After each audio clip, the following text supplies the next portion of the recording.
అది మనోనిధి college days time. ఒకరోజు మాధురి మనోనిధితో ఇలా అంటుంది.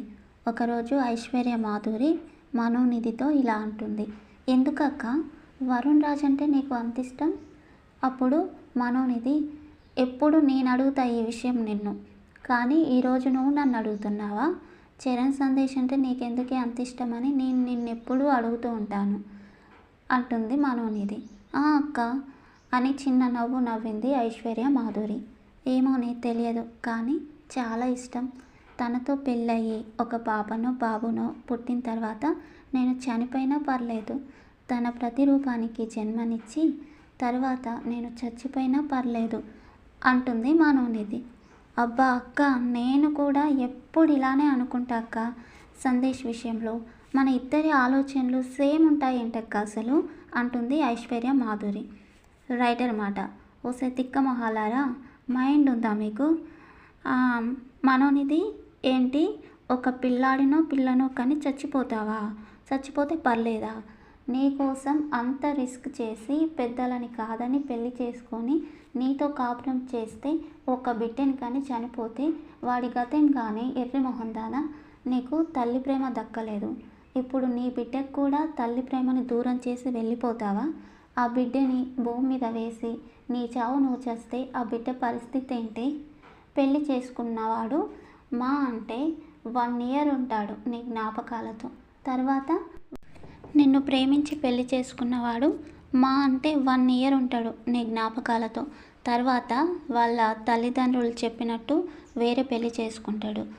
అంత కష్టపడి అందరినీ కాదని అంత ప్రేమతో పెళ్లి చేసుకుంటే జీవితాంతం మేము కలిసి బ్రతకాలని కోరుకోవాలి కానీ ఇలా చావును కోరుకోవడం ఏంటి? ఇంత పిచ్చి ప్రేమ ఏంటి నీకు నీ చెల్లికి? ఏమోలే, ఆ ఏజ్లో నేను కూడా ఇలాగే ఆలోచించేదాన్నేమో. ఇలా ఉన్నాయి వీళ్ళిద్దరి ఆలోచనలు. అంటే చావుని కూడా లెక్క చేయనంతగా ప్రేమిస్తున్నారనమాట.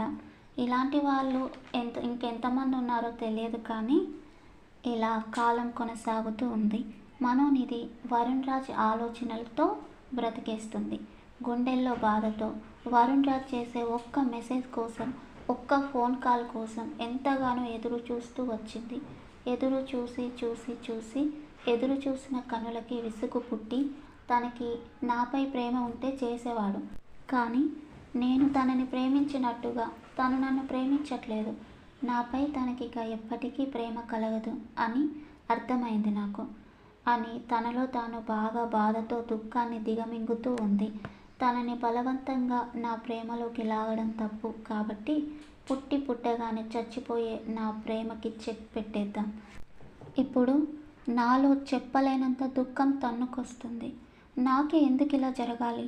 ఇక పూర్తిగా దూరం అయిపోతున్నాడు అనే ఆలోచన నా ఊహకి కూడా బాధని కలిగిస్తుంది అనుకుంటూ తన ఫోన్ తీసుకొని వరుణ్ రాజ్కి మనోనిధి చివరిసారిగా ఒక మెసేజ్ చేద్దామని వరుణ్ రాజ్కి మెసేజ్ చేస్తుంది. ముందుగా ఒక ఫోన్ కాల్ చేస్తుంది. వరుణ్ రాజ్కి ముందుగా ఒక ఫోన్ కాల్ చేస్తుంది మనోనిధి. వరుణ్ రాజ్ ఫోన్ కట్ చేస్తాడు. తిరిగి మళ్ళీ చేస్తుంది మనోనిధి. అప్పుడు మనోనిధి నెంబరు బ్లాక్ చేసి ఉంటుంది. అప్పుడు మనోనిధి ఇలా అంటుంది, వావ్ వరుణ్ రాజ్, నేను మళ్ళీ తిరిగి నీకు కాల్ చేస్తానని నాపై నీకు ఎంత నమ్మకం? నేను కాల్ చేస్తానని నా నెంబర్ని బ్లాక్లో పెట్టావు కదూ అని సెకండ్ మెసేజ్లో చివరిసారిగా ఒక్కసారి పలకరించి వెళ్ళాలనిపించింది, అందుకే చేస్తున్నా. ఇక నీతో మెసేజ్ కానీ ఫోన్ కానీ చేసే చాయిస్ నాకు రాదు. చివరి మెసేజ్లే ఇవి. ఎలా ఉన్నావు? బాగున్నావా? చివరిసారిగా నువ్వు ఒక్కసారి రిప్లై ఇస్తే లైఫ్ లాంగ్ గుర్తుంచుకొని ఆనందిస్తా అని మెసేజ్ చేస్తుంది. తర్వాత థర్డ్ మెసేజ్లో నువ్వెక్కడున్నా హ్యాపీగా ఉండాలని కోరుకుంటూ ఇట్లు నిన్ను అతిగా ప్రేమించే నేను, గుడ్ బాయ్ అని మెసేజ్ చేస్తుంది మనోనిధి. ఇలా మెసేజ్ చేసి వరుణ్ రాజ్కి గుడ్ బై చెప్పేసి మనోనిధి వరుణ్ రాజ్కి ఆ మెసేజెస్ చేశాక మనోనిధి ఒక 10 days దాకా బాగా ఏడుస్తూ సరిగ్గా తినకుండా వరుణ్ రాజ్ ఆలోచనలతో అలా ఉండిపోయింది. ఇలా బాధనంతా మనసులో దాచేసి లోపల ఏడుస్తూ కాలం కొనసాగిస్తూ ఉంది. ఇలా బాధగా కూర్చున్న మనోనిధి దగ్గరికి తరుణి వస్తుంది. అప్పుడు తరుణి ఇలా అంటుంది, అబ్బా ఏందే నువ్వు మారవా ఇంకా? ఆ వరుణ్ రాజ్ గారి గురించేగా నువ్వు ఆలోచించేది, నాకు తెలుసు అంటుంది తరుణి. అప్పుడు నిధి, అవును నేను తనకి మెసేజ్ చేశానే అంటుంది. ఎందుకు చేసినవే పిచ్చిదానా అంటూ ఎవ్వే చూస్తతే అంటూ ఫోన్ లాక్కొని చూస్తుంది తరుణి. చూడు ఆడు రిప్లై ఇచ్చిండా నీకు? లేదు కదా. పైగా వాడి దృష్టిలో నువ్వు ఇలా మెసేజ్ చేస్తే చీప్ అయిపోతావి పిచ్చిదానా. నువ్వు ఇంకోసారి ఇలా మెసేజ్ చేయకు. నువ్వు చాలా అమాయకురాలివి మనోనిధి. నీకు ఎలా చెప్పాలో నాకు అర్థం కావట్లేదు. నువ్వు వరుణ్ రాజ్కి ఇలా మెసేజ్ చేయటం వల్ల ఎంత చీప్ అయిపోతావో తెలుసా తన దృష్టిలో అంటుంది తరుణి. అప్పుడు మనోనిధి ఇంకా బాధగా ముఖం పెట్టి తల కిందికేసి కంట్లో తిరిగే కన్నీళ్ళని దాచేస్తుంది. అప్పుడు తరుణి, వస్తున్న కన్నీళ్ళని దాచేయకే, ఏడవవే ఏడువు, బాధ కాస్తైనా తీరుతుందేమో అంటుంది.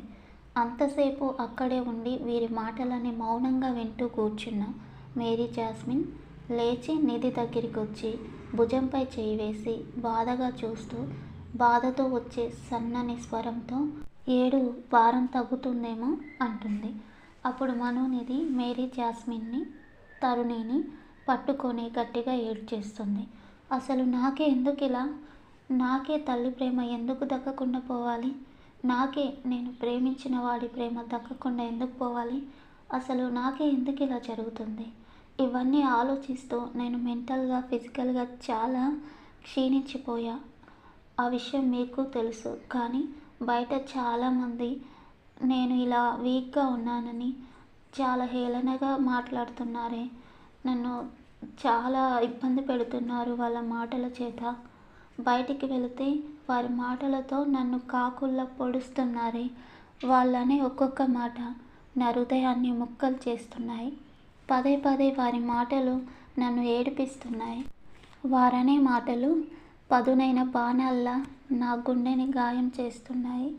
ఈ వయసులో ఇవన్నీ ఎలా భరించాలి నేను అంటూ వెక్కి వెక్కి ఏడుస్తూ ఉంది నిధి. Mary jasmine తరుణీలు ఓదార్చుతారు. కన్నీళ్లు తుడిచి వాటర్ త్రాగించి కూర్చోబెడుతుంది మేరీ జాస్మిన్. అప్పుడు నిధి నీరసించిన మనసుతో, నీరసంగా పలికే పెదవులతో, నిరాశ చెందిన కన్నులతో, తనని తానే ఓదార్చుకునే మనసుతో ఇలా అంటుంది.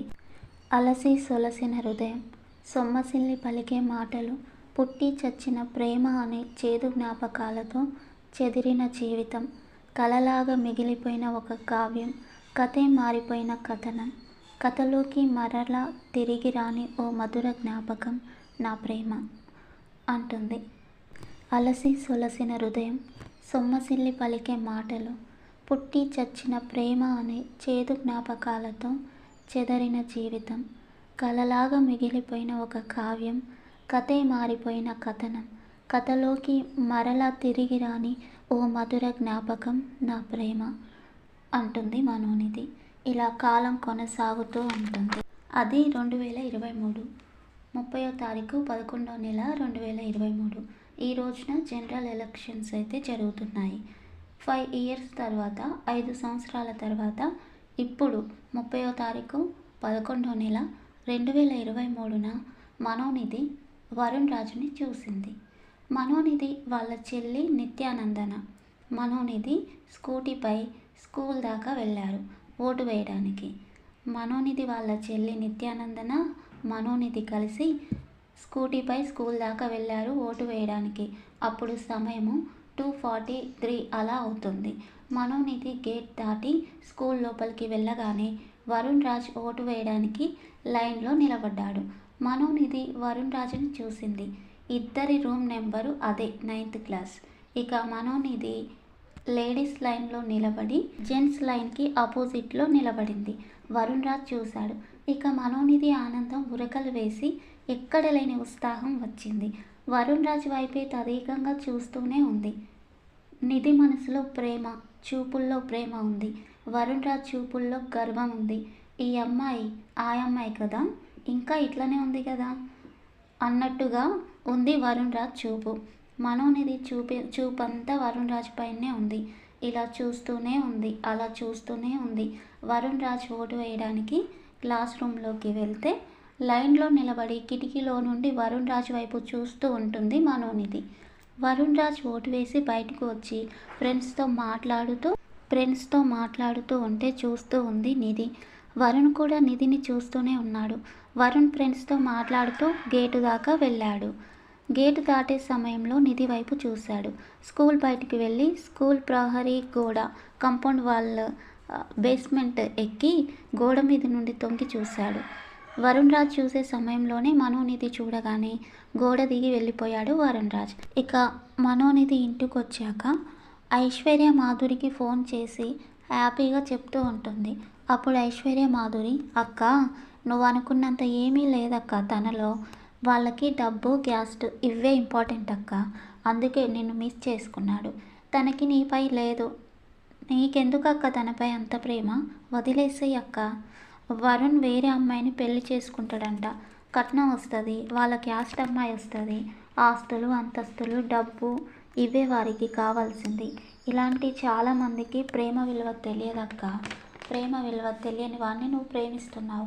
వరుణ్ రాజు ఆలోచనలు వరుణ్ రాజుకు ఉన్నాయి. అది తన లైఫ్, తన ఇష్టం. కానీ నువ్వు మాత్రం ఎక్కువగా ఆలోచించకు తన గురించి అంటుంది ఐశ్వర్య మాధురి. అరే ఇలా కూడా ఆనందపడొద్దా అని అంటుంది మనోనిధి. ఎందుకక్క అర్థం లేని ఆనందం? నీ గురించి ఆలోచించని వాడి గురించి ఆలోచించి నువ్వు అంతగా ఆనందపడిపోవటానికి ఏముందక్క అంటుంది ఐశ్వర్య మాధురి. ఇలా వీరి మధ్య కొంత సంభాషణ జరుగుతుంది. తర్వాత మనోనిధి, నేను వరుణ్ రాజ్ వైపు అలా పదే పదే చూడటం అస్సలేం నచ్చలే నాకు. ఎందుకు అలా చూసానో ఏమో, అలా చూసి ఉండకపోయి ఉంటే బాగుండేది. సిగ్గు లేకుండా ఎందుకు అంతగానం చూశాను అని బాధపడుతుంది మనోనిధి. ఇక ఇలా రోజులు గడుస్తూ ఉన్నాయి. ఒకరోజు మేరీ జాస్మిన్ని లత కలుస్తుంది. ఏ మేరీ బాగున్నావా అని అంటుంది లత.